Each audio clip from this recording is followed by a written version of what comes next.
The protagonist stands in the boss room in front of a pool of blood flowing from the boss he just defeated and sees the inscription in front of him. Everything is cleared. Congratulations! He shouts with delight that he completed this game. Getting up from the table, it is clear that the players playing the same game are very surprised by the achievement of this guy, calling him a psycho and a hero, because he did it first. After we are shown in which game he achieved this achievement, Empire Defense, this game became famous for its impassability and complexity, and after 10 years it was our hero who was able to pass it. Our hero says that no matter how difficult this game is, it is important that it exists so that it can be completed, and says that he is a streamer who only plays the most difficult games. We are shown the statistics of his channel where he uploads these videos. He has a rather impressive number of subscribers.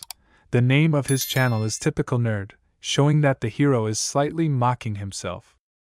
Thanks to his subscriber Fox for $300, he says that it's all thanks to his viewers, who did their best and supported him in all the most difficult situations. He praises himself for beating an absurdly difficult game for the first time in 10 years of playing, also saying that his skills are too great, and that every gamer dreams of completing such a difficult game. And after a while, a person wrote in the chat that he felt sorry for the saint from this game, who died in the final battle. Our hero says that most likely, for all the time while he was playing the game, the audience managed to become attached to the heroes, and that they will survive the final battle, everyone, however. Except for the protagonist Lucas, everyone died.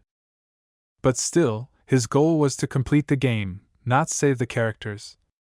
After killing the final boss of the Princess of the Lake, who is unable to sleep, the game somehow ended. The screen shows that the last level is completed and his nickname is in the first place in the top players. The main character is enveloped in a strange feeling of seeing around the corpses of allies and enemies. Looking at the sad back of the character, the screen is darkened and the credits begin.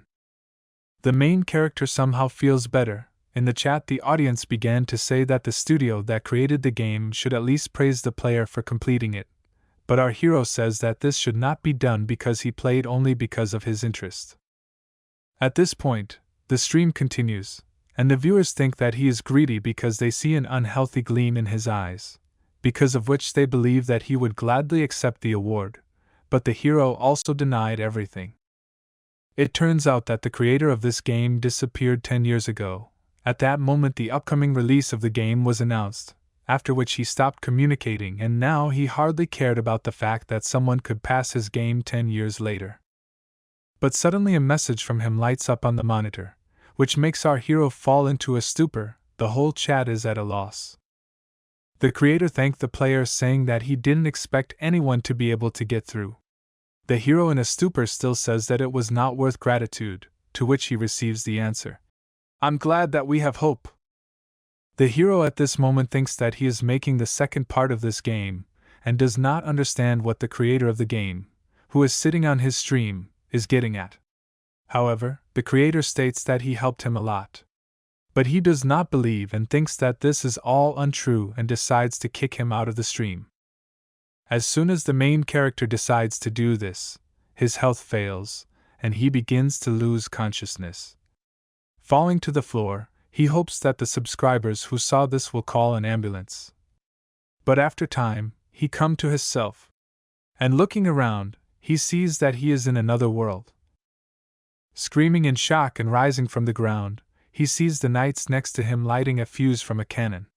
She shoots somewhere to the side, from which a loud sound is heard, and a bunch of other knights carrying their flags catch his eye. He absolutely does not understand what is happening. But suddenly a knight runs up and Your Imperial Highness turns to him, from which he simply begins to crawl away from him in shock. At one point, the knight throws his sword and begins to sob and beg for his mercy, calling himself a worthless servant. The hero gets up and sees a huge cloud of green poison in front of him, from which he miraculously dodged. After shaking himself off, the hero gets up and starts to panic even more, trying to figure out what could be going on here. Looking around, the hero sees in front of him that same knight dissolving in this poison. The hero stands in a stupor and cannot come to his senses. A knight shouting nearby began to call everyone to seal and defend the castle wall, but after running a few meters, just about to swing, he is struck by the sharp paw of some monster. It literally immediately cuts off this knight's hand, which flies to our main character, and in just a couple of seconds it was possible to observe how even more knights were defeated by this monster. The hero is completely bewildered, and he is trying with all his might to recover, but at this moment a huge monstrous spider, crawling out from behind the wall, catches his eye. Literally in a moment, the spider immediately attacks our hero. The troops that remained alive instantly ran to defend their master, but were instantly killed by this monster. The hero was numb with fear at the sight of the whole picture. The corpses of knights lay on the ground. The hero is already beginning to think that these are all illusions, a dream, hallucinations. But the spider was already literally a meter away from him. The same green poison was flowing from his huge mouth. The spider intended to kill our hero, waving his huge sharp paw. The hero has already said goodbye to life inside his head. But at the last moment, the hero hears one of his elite warriors addressing him. This warrior, in shining armor, literally destroys this monster with one blow, saving our hero. The dust has settled. The protagonist sees a rather familiar appearance of a knight in front of him, which very much resembles someone. The knight instantly rushes to His Highness, worrying about the state of the protagonist, asking how he is feeling and if he is injured. This appearance was eerily familiar to our hero. It was his character from the game, Lucas. Lucas thinks he hurt his head and forgot who he is. But Lucas is sincerely glad that he remembers his name and calls him by name. Lucas tells us about who he was for the main character since childhood. He was his bodyguard. The protagonist becomes even more perplexed, not believing that this is really his hero from the game, Lucas. Standing on the roof of the tower, they inspect what is happening. The main character is increasingly beginning to understand that he got into a video game. He realizes that he has entered the game with the highest difficulty that he has just completed. Empire Defense, it's a game. But at the same moment a swarm of spiders crawled into the fortress, and the main character realizes that this world consists entirely of battles and blood with an endless horde of strong monsters. A living hell is happening here. The hero does not fully perceive that he got into the game, which he went through a few minutes ago and still passed. From the cocoons that these monsters left, farts begin to appear and they also begin to spit the same poison as the giant spiders. Everything around is destroyed, buildings, towers, everything. Lucas calls out to our hero, saying that an army of black spiders is encroaching on them and that the forward operating base is on the verge of complete destruction. Lucas also explains that these spiders weaken at sunset and the sun will set in 30 minutes. Therefore, he shouts to our hero to survive. They will have to hold out until sunset at any cost. The hero does not understand why everyone treats him like a majesty, and why Lucas is so desperately protecting him. Time passes and they manage to endure those 30 minutes. Some knights are running behind Lucas, trying to save their friends who are still alive, the same knights, asking to bring a stretcher. Lucas turns to the main character, but the main character interrupts him and tries to find out where he is now, as well as who he is in this whole game world with farts and knights. Lucas says it's the last day of February 649 in the imperial calendar. This is the forward base of operations, Crossroads, the city of the fortress. Our hero understands that this painfully familiar place reminds him of a moment from the game that he went through, and realizes that he became Ash von Hader Everblack. Lucas confirms his words. The hero is angry that he got one of the bad characters, the crazy third prince of the empire, unfortunately, the worst commander guilty of many deaths of his servants. And he remembers that he should be struck by one of the freaks that attacked the empire today. His character should have had the worst ending. The hero screams inside himself about why he became this particular Ash. After we move to a special housing for commanders, in which we see our hero looking at himself in the mirror, saying that he was stupid and did everything wrong, remembering where it is and on what difficulty. He is the only one who has gone through this, and now he has to go through it all over again, telling himself that wherever he is he can find a way out of this situation. Magically, it calls up the windows of the system by inspecting something in them. The hero tells us that this training is even impossible to pass. Ash dies on it, but he survived. He remembers that this is the highest difficulty of this game. Not only does he not understand how he survived, and what he should do now. Usually, after Ash's death, the Lucas storyline begins, but now everything is different. The game lasts 3 years, which means you have to go through it according to a different plot. We are told that this training with spiders is achieved after half a year of training, but how the hell does Ash survive in this training? The hero tries to concentrate on the fact that he has already gone through this, but the hero desperately thought that there was no way out. Looking out the windows of the system, he is horrified at the level of those monsters that attacked, and even more shocked at the strength of the walls of the castle, and the only thing that can be used is a mana gun. But even with all this, the chances are very low. The hero begins to think about a way to increase the chance of winning. The game cannot be saved or loaded in any way, so if you screw up in the slightest way, the game will end immediately, which means you will have to make rational decisions every second. He understands that after spending half a year in the game, he definitely learned something, and in every situation there is a way out, but not with a great chance. At least I'm a bit more confident. Leaving the housing, our hero begins to look for Lucas, who guarded the entrance to his house. He asks to convene him all who are under his control, saying that he came up with a way out of this terrible situation. Lucas called everyone to his quarters. The hero examines each of his wards, realizing that he knows each of them from the game. Ken, Lily and Damien, they were all on his team. The hero begins to remember how he saw their death in front of him. Looking at Damien curled up into a ball, he asks Lily what's wrong with him. She answered him that in this bloody battle he had lost his comrade. The hero remembers that he was like this throughout the game. Damien was, in his opinion, the most useless, although he had one of the most important roles, a healer. Our hero begins to explain to everyone what roles they will have while there is time. He started with Lily, and she was a fire magician. She is the main attacker who had the highest damage in this team, but he assigns her as a shield. Next, Ken, he is a knight with a shield capable of attracting all the attention of enemies. His attacks are area attacks, in other words, he is a tank in the world of martial arts. At the same time, our hero gives him the role of stealthily infiltrating the center of their ranks and causing disruption to the formation of the enemy army. Next comes Damien, as already mentioned, the most important role in the team, healer. Our hero gives him the role of a sniper for this team. Damien raises his head with emptiness in his eyes and looks at our hero. His task will be to kill the most important enemies.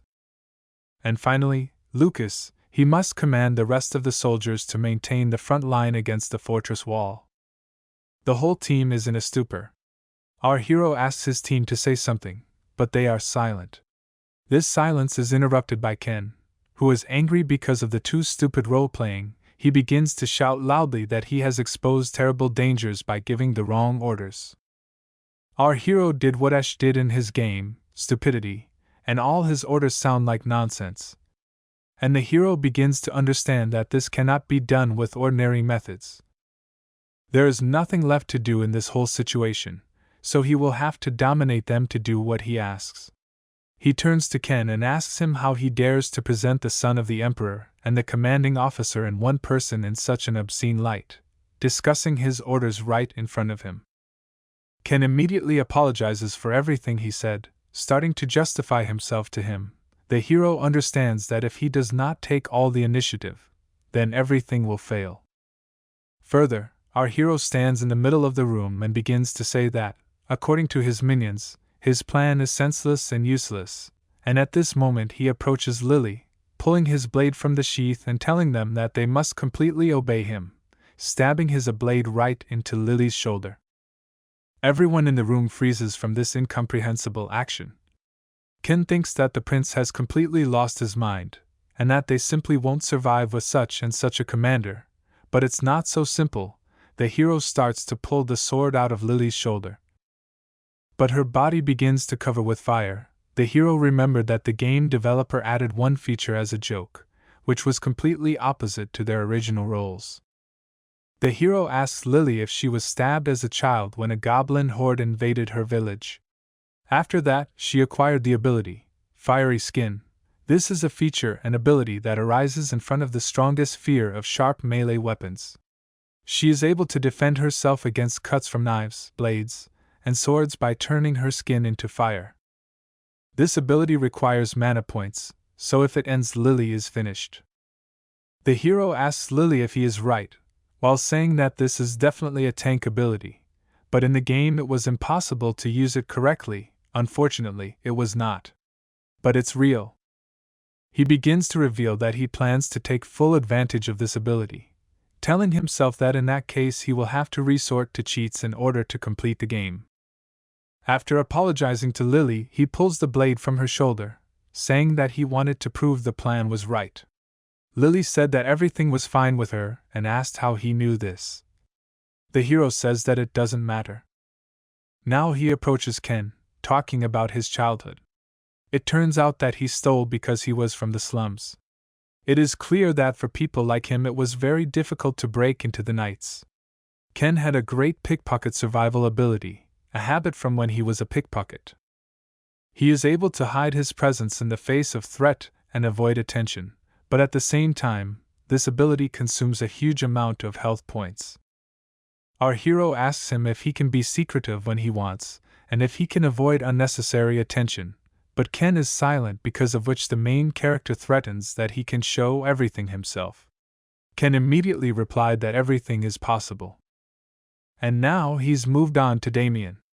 Approaching him, the hero begins to praise him for his magnificent eyes, that he will be able to see everything clearly, for example, the death of a friend.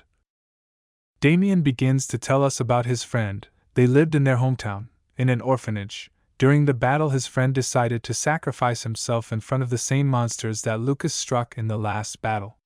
Damien begins to sob, remembering all this, asking why he brought everyone here, what is his goal. Saying that their lives are indifferent to him, begging to return his friend, whose name was Van. The hero encourages Damien by telling him that he shouldn't blame himself. He sacrificed himself to save him, and now he will sit and wait for his death? Is he ready to just give up his life that one gave him? He must cope with all the difficulties, and avenge him. Kill all spiders and stay alive. Damien says that he really wants to kill all the spiders. The main character asks if he wants to kill our hero. Damien, without hesitation, announces that he wants to kill. Then our main character says that if they get out of this place altogether, then he wants Damien to be the one who takes his life. Lucas starts yelling that if his plan fails, then they will all die. In this case, Damien will take his life by swearing by the Imperial family, asking him to follow his orders. Sometimes you have to use hatred as fuel, even if it is directed at our hero. He says that he is not going to justify himself to them, because due to his critical mistake, almost the entire army has been destroyed. But thanks to a plan, they will be able to push back these creatures, turning to all the surviving heroes from their group. Everyone understands that although this is thin ice, there are definitely chances of winning. Thus, all the heroes are assembled and the plan is ready. Of course, we do not know if this team will be a royal, a straight, a flush, or a terrible team. Only time will tell. The next day comes. We see a fortress filled with knights who are waiting for a new wave of monsters. Now all of them have no choice but to go for broke. The knight beats the drum, warning that the enemy army has begun to approach. It's time to check the team assembled by our main character. The knights ask if their master will be alright. He answers them that everything will be fine, and now it is necessary that they do everything that he ordered them, after which his subordinate knights leave. Within a moment, the spiders begin to attack the fortress. The plan was simple. While the team members were gaining time by distracting themselves, the main character needed to find the Spider Queen, who gave instructions to all the other spiders, and after we found it, we would shoot her from a mana gun, destroying her. but for this we need remove the limiter to increase magical power. In principle, removing the limiter is not a problem, so such a gun can easily kill this queen. The problem is only in its location. He will have to find it at a great distance, but just like that, it is impossible to find it with his eyes, so the question arises, is it possible at all? In fact, Ash was useful in this whole situation because he had a skill called map making, a skill that allows you to see the entire territory in the form of a mini-map. When our hero looked at Ash's statistics, he was horrified. He had strength, endurance, magic power, and all the rest were also at the unity level, but his skill made the situation at least a little easier. Having created a map of the battlefield, our hero starts looking for the boss's mark, but does not find it. The hero is shocked. After all, the goal of the battle is to hit the queen, but there is no mark, and at that moment the spiders are already beginning to attack the fortress in full force. Ken comes out of the castle with a huge amount of stamina potions, issued by our hero before the battle began. Leela stands in a closed empty room to lure enemies, mentally setting herself up that her ability will work best of all. At this point, Lucas is already instructing the army to prepare for battle, telling everyone that they must hold out long enough to kill the queen, who doesn't seem to be on the battlefield. And our hero, in a panic, is still trying to find the mark of the queen, but all to no avail. But the spiders have already begun to attack the fortress, and Lucas gives the command, fire. Lucas turns to our hero with a thumbs up, saying that everything is so far going according to plan. The hero tries to be calm. Our hero assumes that the boss will appear after a large-scale attack of these monsters. Looking at the map, our hero notices a huge accumulation of these monsters. Calling Damien to himself, he points his finger at this huge pile of monsters, asking him to find in this pile the very queen who controls everyone. Damien finds her, according to the descriptions of His Majesty. But he tells him that it's rather suspicious, but our hero reassures him by saying that the mana cannon will destroy it. Our hero orders the artillery piece to turn to the southwest, saying that they have yet to aim at her. The servants say that the mana charge is charged and the weapon is ready to fire. And now Damien has to finish off this monster. Damien says he's very worried because he's never done anything like this. Our character tells him that even if he misses, there will be nothing to worry about, even though the whole plan will go downhill, because he is ready to take all the responsibility. All consequences that occur are the responsibility of the commander. Soldiers just do what they're told, and now Damien just needs to pull the trigger, and that's it. This will be revenge for him for his best friend. Damien literally lit up, realizing that he could avenge Van, and then his 1,000-mile eye ability was activated. With full concentration, he aimed at the enemy and fired a shot. The mechanism worked, and a huge concentrated piece of mana flew into a bunch of monsters. When the shot arrived at its destination, our hero asks the sentinel to inspect the entire situation on the battlefield. He says that the shot hit the target in the very heap of monsters. The knights began to praise Damien for the accurate shot. He says that his body moved by itself when he took the trigger. In my head, our hero did not even doubt him, because his ability is too polished. In the game, he was a character not even capable of holding real weapons, but as soon as he grabbed a cannon, everything worked out. They took the full force of our hero's attack. Looking back at the battlefield, he noticed that the spiders were still moving towards the castle. The sentinel tells our main character that they continue their offensive. At this time, our hero wonders why this powerful explosion did not destroy a huge crowd of these spiders. He took a spyglass to look at the battlefield and saw a living spider queen. After the smoke from the shot settled, it became clear that they stood up in a square formation to withstand the shot. The spiders continued their further attack on the tower, but in a different direction. The knights were in complete shock and did not understand why they did not hit the queen, and also why nothing happened to her from a cannon shot. What to hide, even our hero does not believe in what is happening, although he has already completed this game. The lookout, through a spyglass, notices that the spiders have changed their direction to the tower, on which the artillery piece stands. The hero understands that the queen is not at all stupid, since she was able to defend herself from such a powerful explosion. Next, we watch Ken, very tired and with only one potion left. Ken has thoughts of just running away. But Ken gets up abruptly, looking at what is happening behind the tree, but falls abruptly.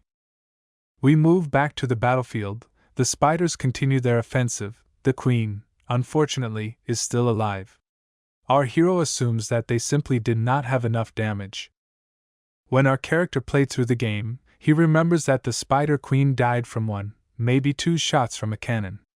Compared to the battle monsters, she's not that strong, but what about the tutorial queen? Our hero has no information about her. Maybe she has other stats? What if she has a completely different ability? Or what if it's impossible to kill at all? The thoughts of our hero are interrupted by a knight who tells the main character that due to a strong explosion, the mana core has almost reached its limit, which is why the cannon is on the verge of destruction, and in the future it will not be able to shoot with the same force the intended number of times. Our hero asks the knight how many shots they have left. He says that there were only 5 shots. They have already shot 2 times, so there are only 3 left. And then the hero makes a decision to kill the queen in 3 shots. He also remembers that Damien's eye and his skill have consequences, and it is not known whether he can withstand 3 more shots. Fortunately, the walls of the central castle do a great job and withstand all the onslaught of spiders. The lookout yells that a destroyer is coming. Our hero sees this mob for the first time. He was not in the game, and he is trying to break through the wall and get inside. Our hero yells at the defense to concentrate all their firepower on the destroyer. But the destroyer doesn't care about all these shots. He is getting closer to the wall with every second. It has already become clear that the walls of the fortress will not withstand. A huge destroyer broke through the wall of the fortress with its carcass. The entire army of spiders leaked into the fortress. Lucas orders his front to prepare their weapons and go down to the first floor to fight these monsters. The hero shouts for the soldiers to pull themselves together. After all, you need to shoot at the queen and finish her off, until this brat reaches the artillery installation. The preparation of the cannon is completed and Damien activates his abilities again and shoots, making an accurate hit. But she is still alive. The hero shouts to his soldiers to immediately load the next projectile. At this point, Lucas cuts down every spider in his path, shouting to their front to protect the gun mount. The protagonist, looking from the top of the building, watches everything that happens from below, watching how his soldiers die, one by one. There are more and more victims. Our hero realizes that he did not know until he plays it as a simple game. That real people live in this place, and they die. Death is not just a number, but a terrifying sight, accompanied by screams and the smell of blood. The number of forces with every second was decreasing and the status window was closing. The knights started yelling for them to hold the cannon to cool it down. But our hero understood that she could not even withstand 4 shots. A living hell is going on in our hero's head. He can't think of a way out of this situation. Absolutely nothing comes to mind. At this terrible moment, Ken emerges from behind a hole in the fortress, drinking his last potion. Shouting that he is Ken, that he is a knight of the Empire, attracts all the attention of the spiders only to himself. And they start running away, going for 1 stone. He thinks, why don't they try to find him? And activates his pickpocket survival ability, becoming invisible. Our hero tries to stop Ken by looking at his remaining health. There are too few health points to activate this ability, and the ability is cancelled. Standing behind the rock, Ken, surrounded by spiders, realizes that he shouldn't have trusted our hero. That he paid for it with his death. And another soldier dies. Our hero, even from afar, clearly hears how Ken is dying. His orders took the priceless life of another person. But Ken forced them out of the line of defense. So, our soldiers can attack. Not only Ken, but all those people outside are losing their lives because of our hero's one order. he killed them all with one of his orders. But no, it's much worse. While he was playing this game, he always used ordinary NPCs as bait. This game, built on bones. An inscription appeared on the statistics window. Does he want to place a second team on the battlefield? To save someone, or to get an item, to complete a side quest, to get an achievement, every time he happily sent people to their deaths. Every time he had no doubts, but now he understood everything. Putting his hand on the fortress, our hero says enough is enough, becoming furious, screaming at the monsters from understanding the meaning of his actions. The truth is that every death brings with it the heart-rending pain that every soldier who dies here experiences. Looking at the destroyer, he yells at him to stop, but they don't stop. Monsters cannot be stopped by simple shouting. And suddenly a huge sacred sword falls on the head of the destroyer, instantly killing him. It was Lucas's sword that the destroyer dared not aim at the hero.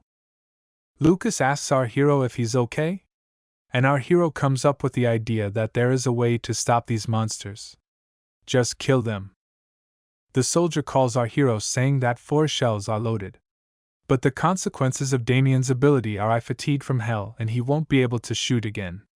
But in the end, Jermaine gathers his last strength with bloody eyes and takes the last shot exactly at the queen. When the smoke cleared, the queen wasn't dead. The damn monster is still alive. But the cannon has already reached its limit to the point that the soldiers burn their hands to blisters. But if you shoot again, it will simply explode. The soldier preparing the cannon says it's over anyway. Can you just give up? Our hero begins to assess the situation. The gun is on the verge of destruction, the line of defense has been broken, and the sniper cannot even open his own eyes. Is this the end? Are we really out of hope? His thoughts are interrupted by the lookout that followed the queen. Her skin was damaged. Despite this whole situation, he remained true to his role until the very end. It already became clear that if you shoot again, then it is definitely possible to kill her. At this moment, a huge cloud of green poison flies into the tower, on which there was an artillery weapon. And our hero begins to fall down, like everyone else who was standing on it. Lucas sees it. In the head of the hero it seems that everything is destroyed. The whole world, the hope of passing all this. Our hero's eyes are opening again. He sees Lucas, who saved our hero with his body. Lucas asks if his master got hurt. Our hero only asks if everything is all right with him, but sees a huge pool of blood under him. Lucas asks the master if he remembers the case, which is already 20 years old. But our hero can't remember anything like that, because he's a normal player in Ash's body, so he replies that he doesn't remember what connected him to him. Lucas tells us that when His Highness first chose him as his guard, he told him on the same spot that even if he cannot become emperor, he will become the coolest person in the world, like the one who becomes my knight. Although this happened when Lucas was a child, but the words of our hero touched him so much that he carried them through his whole life until this very day. Lucas believes in our hero. Even in this situation. Anytime, anywhere, Lucas will believe in His Highness. And a huge stone from the fortress flew to Lucas, from which he was crushed in front of our hero. Our hero also pulls Lucas out from under the rubble and puts him on the ground. Lucas is the main character of this game, the savior of this world, and he must not die here. Therefore, our hero begins to deal with the situation that is happening around him now. The hero is trying to figure out where he is, and how much he was unconscious when he passed out right during his stream. Looking around, he notices gunners who were standing nearby, also notice Damien. And if you look at them, fortunately, they seem to have escaped fatal injuries. But you can't really say the same about the gun. Speaking of which, why are we still alive? What about spiders? At that moment, a cry was heard from Lily, who also survived, but was already pretty battered from the wounds left on her by the spiders. Lily wondered now only one question: is this the end? Our hero immediately runs to Lily, who says that she can't hold out anymore. She says that she can hold out a little more in the passage, but very soon the spiders will break through the walls. Besides, There is no time, and everything needs to be done faster in order to they survived. Our hero yells at the remaining soldiers to stand in their places and start loading the last shell that remains in their arsenal. The soldiers remind him that if one more shot is fired, the cannon will explode, but if not, they will rot in the monsters' stomachs. Isn't it better to risk at least once? The protagonist understands that they must do this. At this moment, several soldiers ask him, but how is he going to aim? They can't even see what's outside, plus there's no way to hit the queen from here, even the cannon stand is gone. Then our hero offers his soldiers to hold the cannon in their hands. Our hero says no, but Damien will have to shoot to win.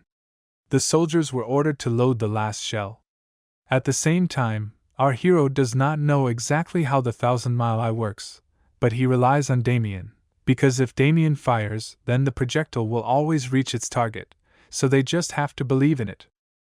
Our hero tells an already exhausted Damien that this is the last time he will shoot. Damien asks our hero what is the point of all this. After all, nothing will change in what he does not do. The hero says that if you hit one more time, then she will definitely die. But Damien tells us something completely different. Suppose he pulls the trigger one more time. And that Spider Queen is going to die for sure. What will change for him? His friends are already dead.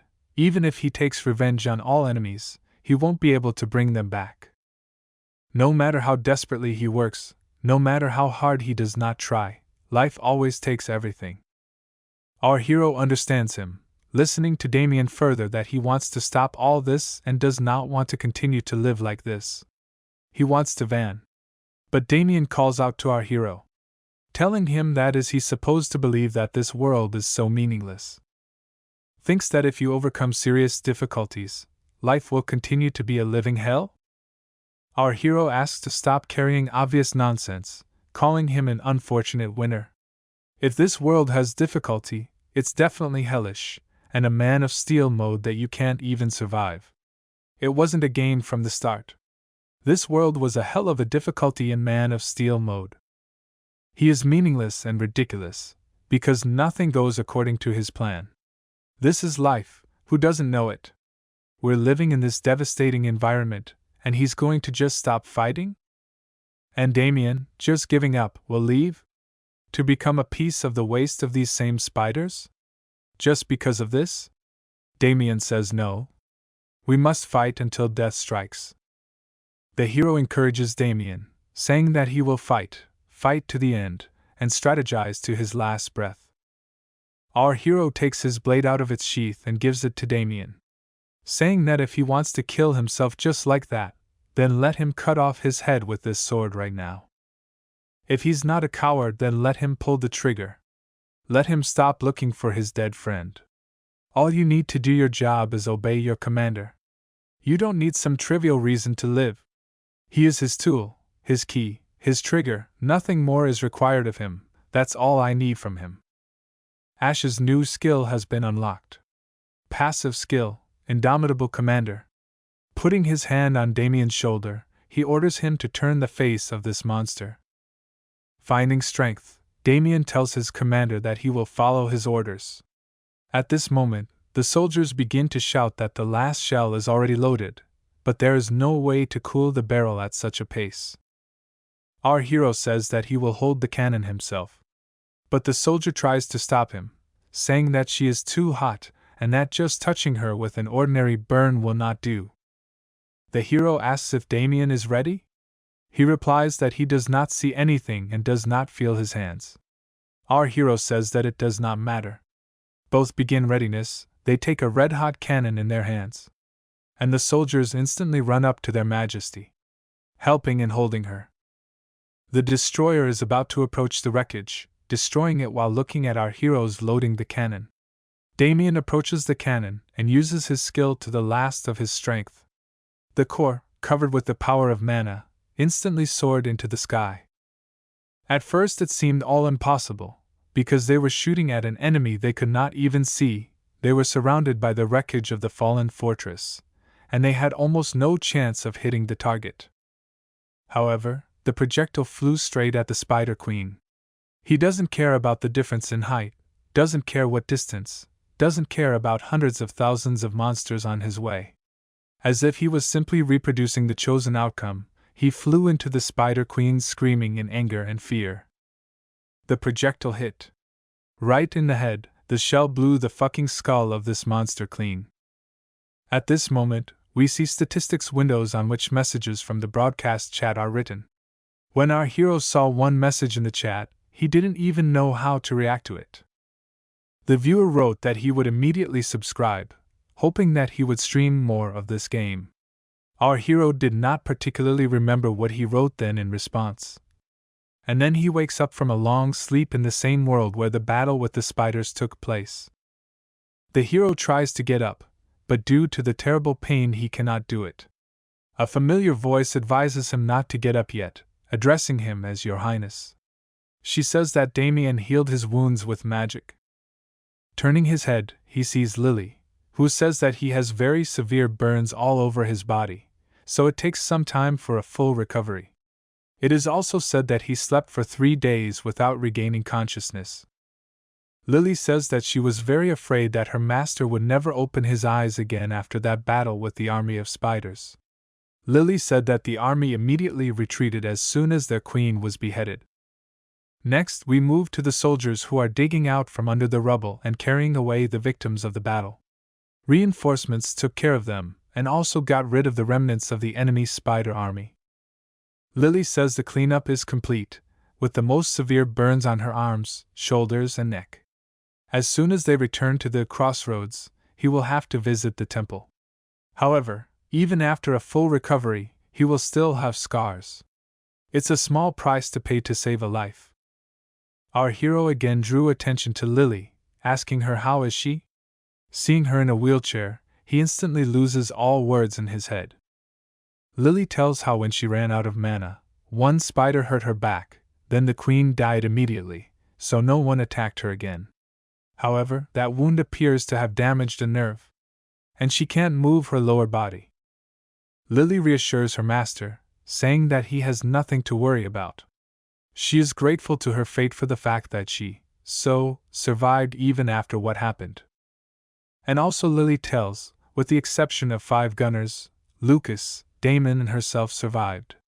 Only 9 people remained, there were more than 200 of them. The hero begins to blame himself, thinking that there was no other way out, a better way that he would have looked at, maybe there was a way to save more people.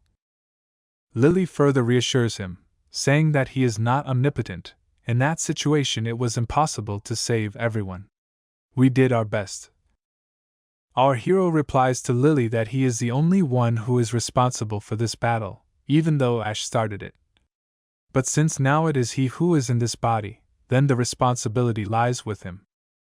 No one knew that the monsters would go like a river for decades, which is why no one stopped you when you started a war, Lily said, asking you not to reproach yourself.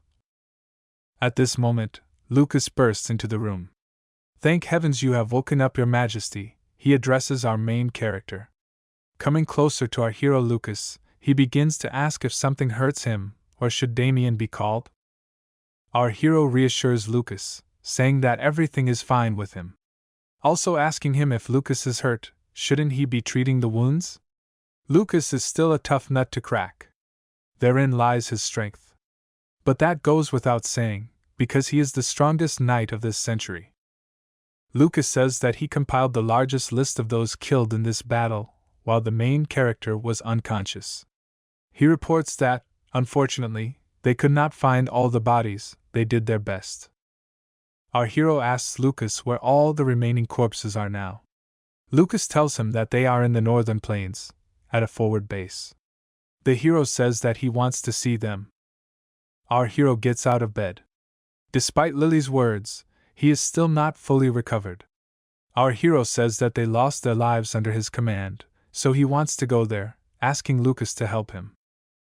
Next, we see the walls of the castle and under them walking Lucas, dragging his master on the back. The hero feels like a rucksack.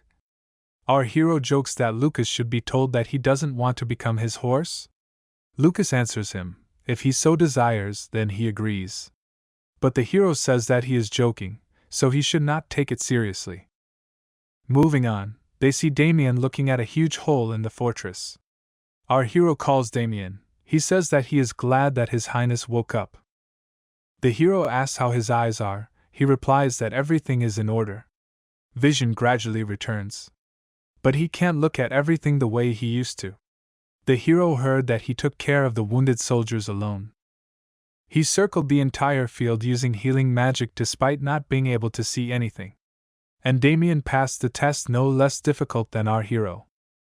Lucas puts his master on the ground, and our hero tells Damien that he is grateful to him for the success they have achieved working together. Our hero says that if he wishes, he will reward him so that he will have enough for the rest of his days. And of course, he would no longer have to fight on the battlefield. After all, he is a hired soldier, so he has the will to do what he sincerely wishes. Damien asks His Highness what he then said he is the trigger, and he wants to find out where all these monsters come from. Who and for what purpose created these creatures? Why did Wang die? So he asks to be allowed to continue to follow him.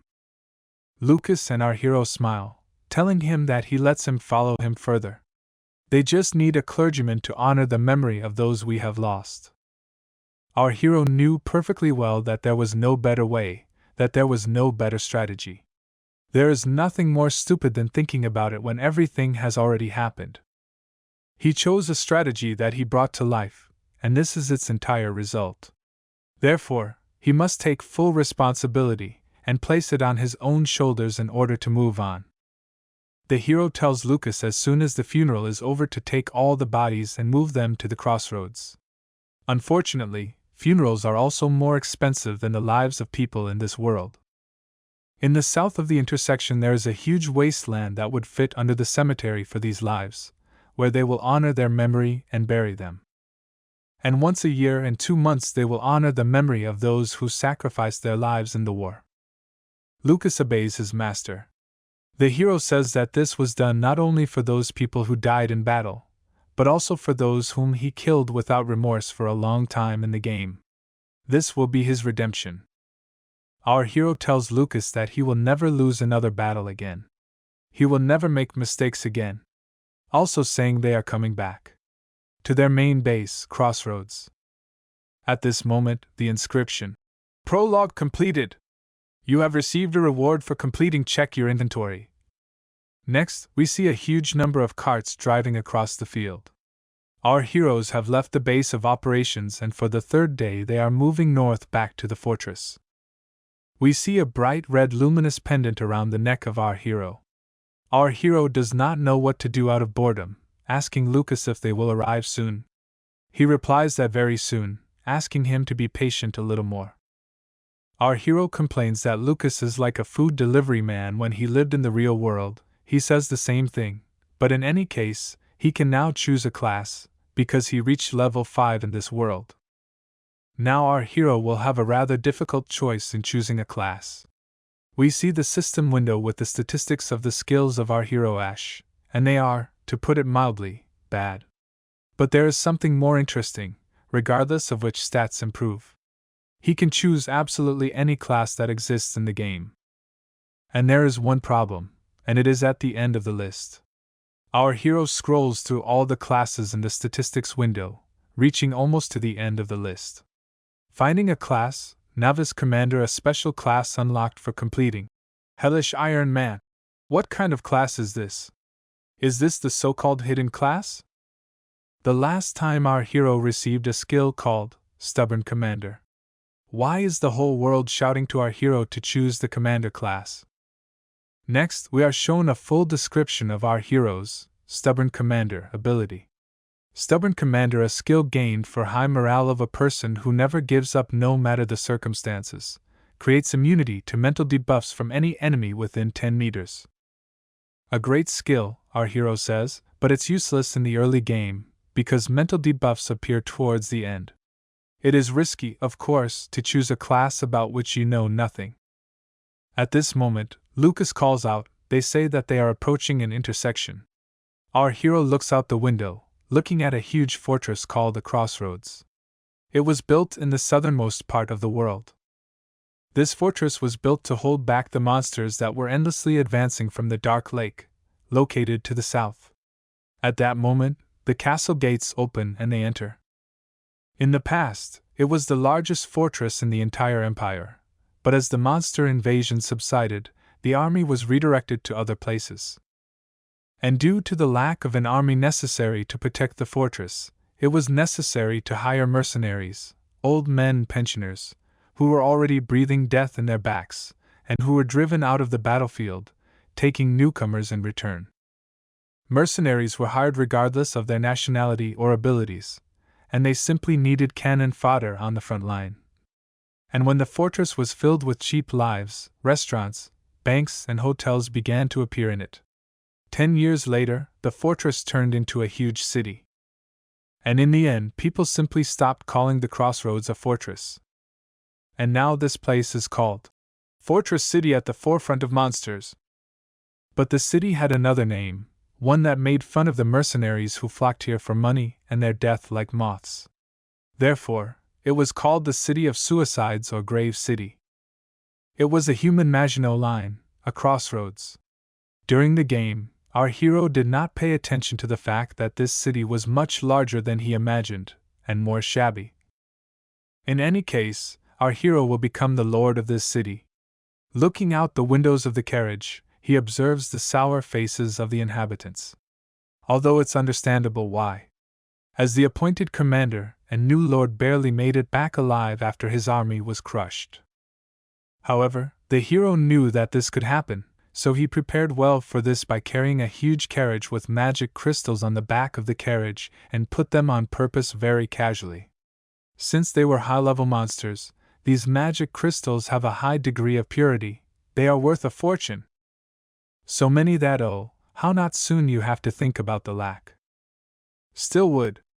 After completing an impossible mission, our hero should receive at least something as a reward. So that everything in the game goes well and smoothly.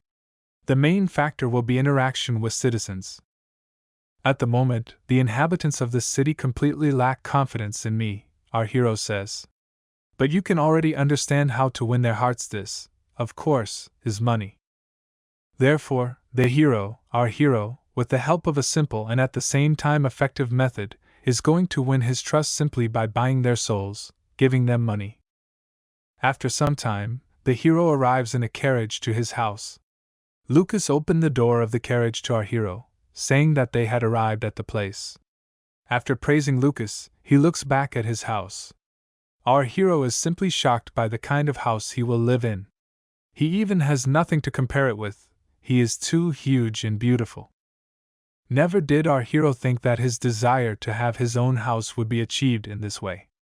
While our hero was inspecting the castle, some guy runs up to our hero and says how glad he is that he is alive, calling him my lord. The hero remembers this character.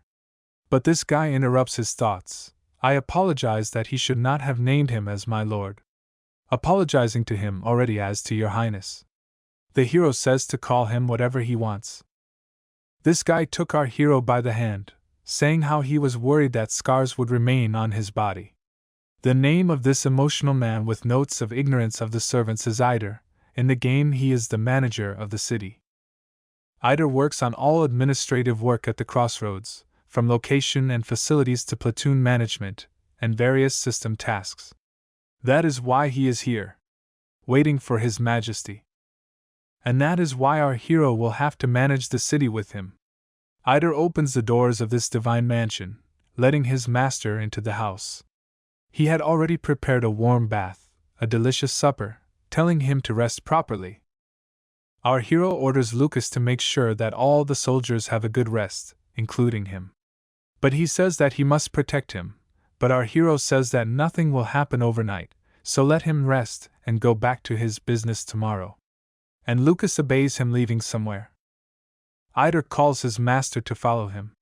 Following him, he enters the bathroom. He tells him to wash away all the weariness of the road and the smell of war. The hero is very happy to take a bath. He is really tired after a long trip, so he should have a good rest. Our hero thanks Ider, saying that he is free, starting to undress. But Ider says it was just unbelievable, calling him a typical nerd. Ida says he was able to complete the training. He would never believe that he could, in parallel closing the door. The hero turns around, calling with great anger. Adair says that he no longer has the strength to hide the fact that he is still the director of Empire Defense. Ida! After a couple of seconds, our hero's fist crashes into his face. Ada falls to the floor from the impact. The hero, out of anger, cannot accept that the director of this game, who brought him here, is in front of him. He gets up, adjusting his glasses, trying to calm him down by calling him a typical nerd. Ida apologizes to him for being in that terrible place. But not he, but the world needs him. A hero with glowing eyes attacks him. Ada's battered face, which apologizes to our hero. Sitting on the floor, our hero asks what happens in general. It turns out that Ada is the director. No, the director of this world. Ada confirms this. The hero is annoyed by Ada's manner of speech. Our hero asks Ada, why did he drag him here? Ada reveals that this world has a true ending, and this is the only ending that no one has ever achieved. Ada restarted this world numerous times to get this ending, however he never got the ending he was craving. The hero answers him, and so he decided to ask someone for help. Ada says that it happened. Next, Ada calls the windows of the system, talking about how he turned this world into a game by showing it to players from other worlds. A list of servers opens in front of him, on which there is our Earth and other planets and universes. The players have opened up many possibilities that he never even thought of, but absolutely no one has been able to reach the true ending. Our hero asks, how is he different from the others? Ida says that even though she couldn't reach the true ending, he did something no one else could. The hero thinks that this is all happening because he is the only one who has completed the Hellish Man of Steel mode. Ida says that he believes that our hero has the highest chance of reaching the true ending of this game, which is why he decided to bring him into this world. Our hero starts yelling at Ada, saying that he kidnapped him and threw him into this terrible training in a sucking body with a golden spoon in his ass. Ada says that it was a mistake or something like a bug trying to calm him down. He did not expect this either, but in any case, let him tell what he wanted to say. About the reward he'll get for helping them. Ada said that if he could lead the world to its true ending, he would grant him a wish. Our hero does not understand what desire he is talking about. Then Ada reports that technically he is a being close to the god of this world. Therefore, it will not be difficult for him to bestow gifts on him, which he will send back to his world. Our hero asks, what can you wish for, what does your heart desire? Ada confirms this, then our hero says he wants 10 billion won in cash. Ada taunts him that he only wants 10 billion, can he give hundreds of billions, or does he want more? Our hero thinks he is cheating on him, that he will surely give him a valid check. But our hero is interested in this. Ada grants him wishes, and our hero had many things he wanted to do. But he remembers that money is not very important with one thing he wanted to do at any cost. If he really, maybe give it to him. Then Ada says that there are things that he wants to do much more strongly. Something far more valuable than money, a dream he gave up long ago, thinking it was impossible to achieve. It was then that our hero realized that this self-named god had called him, already knowing this, knowing that he had something to regret, that there was something tearing his heart apart. Then Ada says that while he still carries her in his heart, nothing is over yet and he can fix it. Then our hero asks, since he has such power, why can't he personally save this world? Then Ada tells him that there are many restrictions on his abilities in this world, he is a simple person.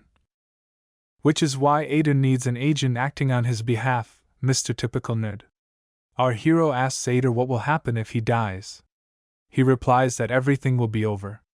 Life is a coin game, there are no saves or downloads. It seemed to him that our hero knew this very well, because he went through the game in human and steel mode, didn't he? Our hero understands that this is true, the game has always been like this, maybe sometimes it cares about convenience. But as soon as it came to death, it became incredibly ruthless. Ida says that if he wants to return to Earth right now, then he can send him. Our hero is joyful, asks that he can really do this. Ader says that, of course, maybe, to be honest, he immediately wanted to ask him about it, but something went wrong. Right now he's giving him a choice. Will he take the chance to reach the true ending and be able to use his cherished wish? Or return to a peaceful life, during which you do not have to put your life on the line? Ader gives the choice entirely to him, calling him Mr. Typical Nerd. The hero begins to think that he would have returned without hesitation before, but two things stop him. Firstly, he wants to fulfill that desire, and secondly, it is quite feasible, isn't it? Our hero passed this game on an unattainable difficulty. He knows absolutely everything about this game, so he can easily play this game again. And what will stop him? And the hero makes a decision, saying that he is ready to do it, no matter what it turns out for him. He will try his best so that it is better for Ader to help the hero properly. And do not forget about his desire, as soon as he reaches the true ending. Ader immediately agrees with his proposal, saying that he can use him like a yard dog. Our hero says, well, since he insists so, he must sell all the black spider magic crystals before morning. Ader did not understand him, and he begins to explain to him that these are items that can be exchanged for money. He has a place where he can sell them, right? Ader says that he understands what he means, but it's late and the market is closed. Then our hero shuts him up and orders him to do what he says. The hero tells him that he does not care how he can sell them overnight or at dawn. He just has to finish this business by morning. Ader obeys him, saying that there are 388 magic crystals from black spiders. They will bring him a huge amount of money, even if they are served at an average price. What will he spend it on? Our hero says that there is an empty seat in the group. Ader does not understand him. Then our hero says that he really needs an answer? And after some time, she and Lucas are standing in front of the mercenary guild. Of course, time for gotcha. How about 100 attempts? Next, we see the knights and Ader near the large carts. Ader is very exhausted. We move back to our hero and Lucas, who are standing near the door to the mercenary guild. Lucas says they are quite energetic, so Lucas wants to go first. And without listening to Lucas, our hero knocks out the door of the guild from his feet when he enters it. One of the mercenaries rudely begins to ask who our hero is and whether he is asking for death. Our hero immediately reacted to his words, calling him a stone piece of shit. Approaching this mercenary, he takes him by the head and says that he is his employer. If he treats him like that, he calls for a quick death. Other mercenaries begin to discuss our hero, how he killed the entire forward platoon because of these spiders. Our hero wonders if there is anyone standing? In the mercenary guild, you can get new characters. Of course, the amount of their benefit will depend on the rank. The bigger, the better. And now he needs the best of the best. Our hero sees one person sitting at the bar smoking a cigarette. This man greets our hero, telling him that he is in the Crossroads Continental Mercenary Guild. The hero does not understand how it was possible to find the SR rank so quickly. Sitting next to her at the bar, he wants to know the name of this person. She answers him that her name is Jupiter. Jupiter is an S-rank lightning caster, and he can't believe that this old lady is in a mercenary guild. Our hero asks that he has not seen the form before, and asks what country does it belong to. Jupiter replies that this is the form of his ever-black empire.